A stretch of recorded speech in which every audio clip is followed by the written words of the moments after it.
e nós temos dois fatores que têm trazido algumas influências para este mercado. Um deles é tradicional, inclusive a especulação climática que há todo ano sobre o desenvolvimento das lavouras norte-americanas, que são sempre muito vigentes. Hoje mesmo, nós tínhamos agora há pouco soja em Chicago recuando por conta de uma precisão, né, ou aquela percepção, melhor dizendo, de que o clima ajudou ali no final de semana as lavouras dos Estados Unidos. O outro fator acontece há mais tempo, né? A cada 4 anos, né? Tem uma sazonalidade diferente, mas para esta campanha ela traz uma pressão maior, que é em relação às eleições norte-americanas, principalmente por conta da esperada eleição de Donald Trump, o que isso pode causar em relação a comércio com a China e a levantamento de barreiras comerciais, principalmente. Para falar a respeito destes temas, como é que eles influenciam no mercado da soja, nós vamos conversar agora com o Enio Fernandes, que participa conosco ao vivo pela internet aqui no Agricultura BR, aqui no canal do Boi. Enio, obrigado pela sua participação, sempre bom falar contigo. E começando pelo momento, né, cenário atual, nós temos soja em Chicago ou os seus operadores reagindo ao fator clima nos Estados Unidos. Quais outros elementos neste momento vão mostrando o caminho para as operações de mercado? Boa tarde, seja bem-vindo. Fabiano, é um prazer estar aqui na Agricultura BR falando com você e com o seu público. Bom, vamos lá. Vários analistas, várias consultorias já tinham avisado aos produtores rurais para tomarem cuidado com a data de 4 de julho. Por que isso? 4, 5 de julho, as próximas previsões que vão sair, eu consigo enxergar o clima para os próximos 10, 12, 15 dias com uma certa segurança. E as projeções mostram temperaturas elevadas, se elevando essas temperaturas. Nada caótico, mas se elevando essas temperaturas. E aí, quando parte do Corn Belt estava extremamente úmido, essa elevação de temperatura até ajuda, né? Esse período com pouca pluviometria até ajuda. Isso estava dentro do escopo. Agora, sem dúvida nenhuma, o debate entre Donald Trump e Joe Biden foi emblemático. E as justificativas depois, ou a tentativa de Biden se mostrar forte, capaz de tocar a economia americana, convenceu muito pouca gente até dentro do seu partido. No final do dia, a decisão é dele, não é do partido. E ele que tem que falar que não está pronto para ser candidato ou não. Até agora ele está falando que está pronto, que vai até o final. Dito isso, o Donald Trump ganhou uma preferência, né? O mercado acredita que a vitória do Trump está mais factível. Estamos falando de eleição, tudo pode acontecer, mas o mercado acredita nessa vitória de Donald Trump. Em repetir a trajetória de Donald Trump, você com certeza vai ter uma relação com a China mais ríspida, mais agressiva. Não estou falando em corte de relacionamento, mas você vai ter algumas retaliações comerciais. Então isso o mercado assusta. Posso ter menor comércio com a China. De cada 10 cargos de soja no mundo, 6 são compros pela China. Qualquer país que perca preferência comercial com a China, você perde muito. Então, isso pesou. Nós temos o clima, sim, mas nós temos a questão eleitoral, sim, também. Enio, e aí nós temos dois fatores, né, que são externalizados. Um é em relação ao clima, o outro é em relação à política norte-americana. Inclusive, já se esperava que isso pudesse ocorrer neste ano de 2024. Ao mesmo passo, se nos Estados Unidos há um comportamento de que se aguarda mesmo a eleição de Donald Trump, por parte de outros países, principalmente a China, também. E a China se posicionou que no mês de julho deve fazer um volume de compras maior do que aquilo que habitualmente vem fazendo, né? Pelo menos de 20% até 30% superior àquilo que ela vinha adquirindo. A primeira pergunta, isso de fato deve ocorrer? E quanto que esse posicionamento chinês em relação a aquisições, seja nos Estados Unidos, no Brasil, ou até mesmo na Argentina, o quanto isso é uma tentativa também de antecipar compras e já formando o seu estoque? Muito boa sua pergunta, muito inteligente. Nós temos que lembrar que os chineses negociam há mais de 5.000 anos. São extremamente preparados. Esse é o primeiro ponto. É difícil um comprador sinalizar uma compra agressiva se ele não tem benefícios dessa informação. E aí, por que eu estou falando isso? Vamos pensar no curto prazo. Hoje você vai ter um estoque de passagem nos Estados Unidos, quando terminar essa temporada, agosto para setembro, 9,5, 10 milhões de toneladas. 9 milhões de toneladas, 10. É um estoque robusto, gigantesco? Não, mas é um estoque. E, naturalmente, os chineses estão vindo comprar a soja mais barata no mercado. E a soja mais barata é a nossa. Só que nós estamos exportando já volumes importantes. Por que eu dei essa volta? É rotineiro a gente questionar a demanda chinesa, se ela é muito maior, se ela é muito menor, como que ela se comporta. E nos últimos anos, todos que acreditaram na forte retração da demanda chinesa tiveram prejuízo. Logicamente, teve anos de ajuste que logo depois foram compensados. O que eu quero sinalizar é o seguinte: eu até acredito sim que nós vamos ter mais compras na China nos Estados Unidos. Mas por que isso? Porque nós estamos indo para o segundo semestre do Brasil e muito do volume da nossa soja já está comprometido. O nosso programa de exportação está muito robusto. Com a safra, que teve quebra no Rio Grande do Sul e uma quebra importante no Mato Grosso. 2 dos principais estados produtores. Esse é um ponto. Segundo, lá nos Estados Unidos, nós temos uma forte demanda por biocombustíveis. Isso também ajuda ao produtor americano negociar melhor esses bases. No fim do dia, o chinês vai comprar mais dos Estados Unidos e mais da Argentina, porque a nossa soja vai ficar mais cara. Aí ele vem, comunica essa decisão como se fosse um afago aos produtores norte-americanos, ao governo norte-americano.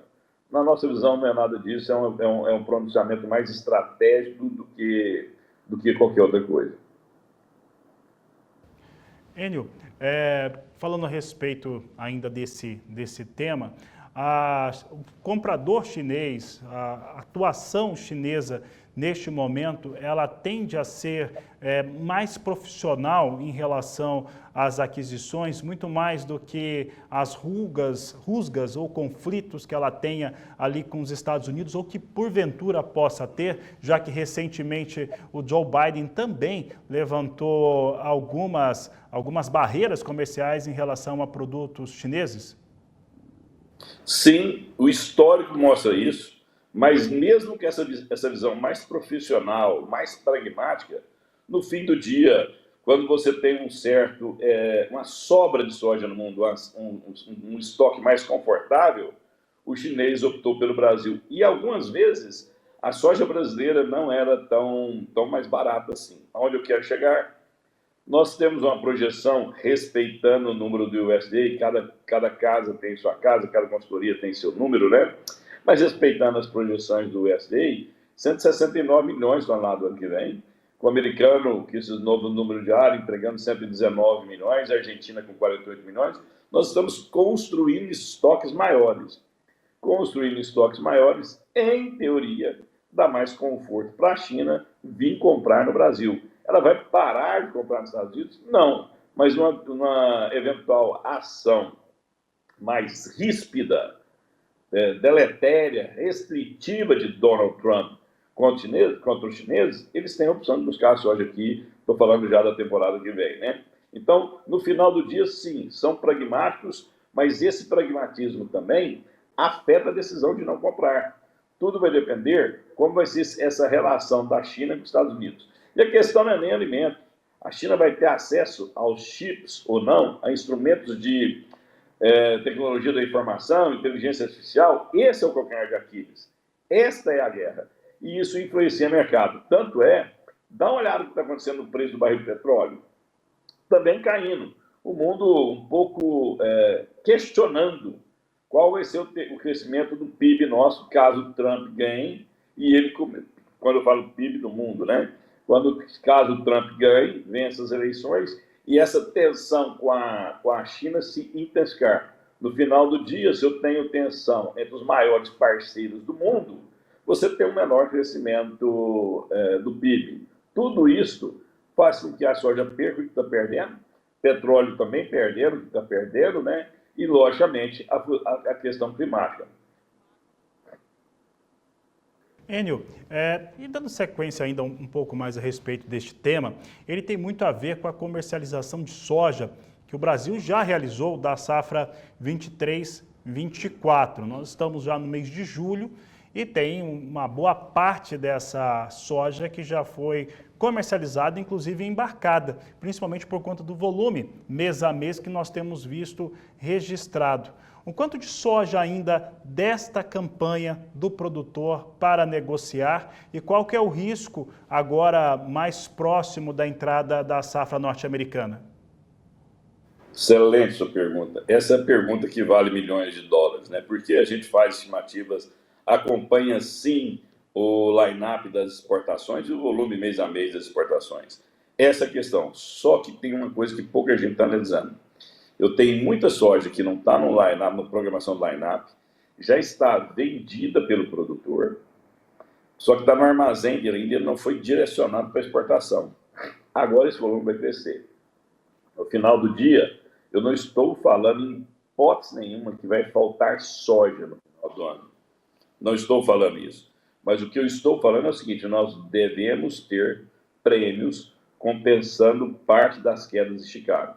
E Chicago também não vai cair ad eterno. Chega um determinado momento que o produtor americano prefere simplesmente não comercializar. Por quê? Porque ele não tem lucro nenhum na atividade. E ele tem ferramentas que o protegem disso. Então, muito cuidado para a gente não ser pessimista demais, achar que esse poço não tem fundo e também acreditar que só a demanda vai resolver as questões de preços baixos.